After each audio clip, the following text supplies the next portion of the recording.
everybody. Amy from Flow Fit Yoga here. Today I'm going to talk to you about how to start your own meditation practice. Everybody's been asking me to make some videos on this stuff. We recently ran a 6-week series here. It went over really well. And so I figured I'd make a video so that you guys on YouTube could develop your own practice too. So I'm going to try to keep them like short little 10-minute or so videos. And the first one that we're going to talk about today is just the things that you need to start a practice. So you really don't technically need anything to start a practice, but it's nice to have a couple little things to get yourself set up. I feel like it makes you a little bit more committed to your practice, and it makes it a little easier to do because it's hard. It's hard to sit still and to find that time. So the better, the more comfortable you can make it on yourself, the more likely you are to do it, and the nicer the environment. So I sort of broke it up. Some of these things you definitely need. Some of the things are, if you have them, it's nice. You don't have to have them though. So the first thing that you need, obviously, is a space. You need to find a good location to do your meditation.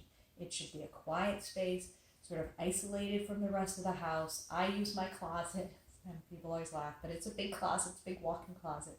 And so when I close the door, I can block out. I get 2 layers because it's in the bedroom, so I get the bedroom door closed, the closet door, and it's sort of isolated, so I don't hear a ton of noise and a lot of what's going on in the rest of the house. So that's helpful to find sort of that little quiet area.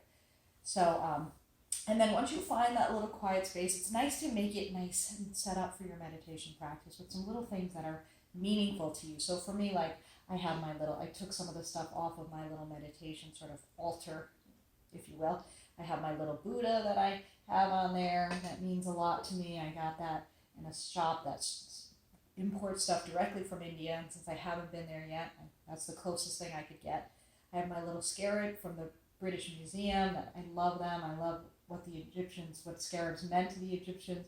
Then I have a bunch of little crystals that just sort of symbolize healing. If my meditation is sort of geared towards healing or helping someone, I sometimes hold one of the crystals in my hand and just sort of rubbing it. I also have my mala. I don't have that with me, but I have a little mala, so sometimes I do a mala meditation. So we'll go over the different types of meditation and how to actually meditate at another time. Today we're just setting ourselves up. So a nice little quiet space, a little meditation altar is optional, but it's nice to have. You can even have pictures of people that you want to think about when you're meditating, or just people that inspire you, whatever. Whatever inspires you, put it on that little altar. Make it your own little space, your own little area. And then you need something to sit on. Sitting up, you're supposed to sit upright when you meditate. You don't want to lay down. It's very hard to sit unsupported. You get really tired. That's why the asana sort of practice of yoga was developed to help you build the strength. You can sit up nice and straight and tall to meditate. But it's also helpful if you're sitting with the legs crossed, this starts to bug your knees. So if you're not on a little cushion, it'll lift it a little, it hurts them even more. So a little meditation cushion, they call it a zafu, or you could just buy a bolster. You don't even have to buy a bolster. You can find a good sturdy cushion, a couch cushion, whatever, or even a chair with a back on it. If you have a hard time sitting up straight, you need something to lean against, a chair with a little back on it is fine too. So someplace to sit and your quiet space with your favorite little things.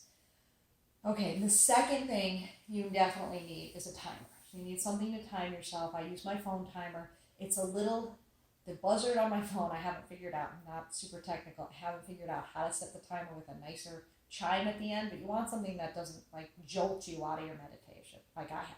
So try to find some sort of timer. There's a bunch of them. I'm sure there's a bunch of apps. I know there's a bunch of apps that are meditation timers, but you can use the timer on your phone if you're technical enough to be able to figure out how to set it to something not so jolting, like a little chime or something to bring you out is better.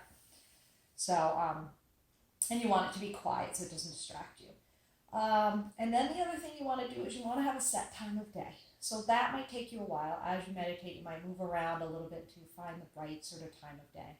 Ideally, you want to do it twice a day, but I know that that's asking a lot for most people don't have that kind of time. But even I'll take once a day, or anything that you can do is better than nothing.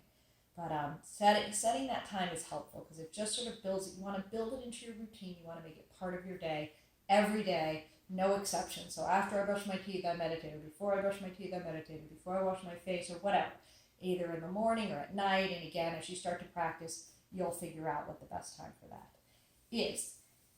And then the last thing you might, and this is an optional thing, is a journal. If you're starting with me, if you're going to start with this video, then I'm going to recommend you get a journal or whatever, anything to write in. Everybody's got something.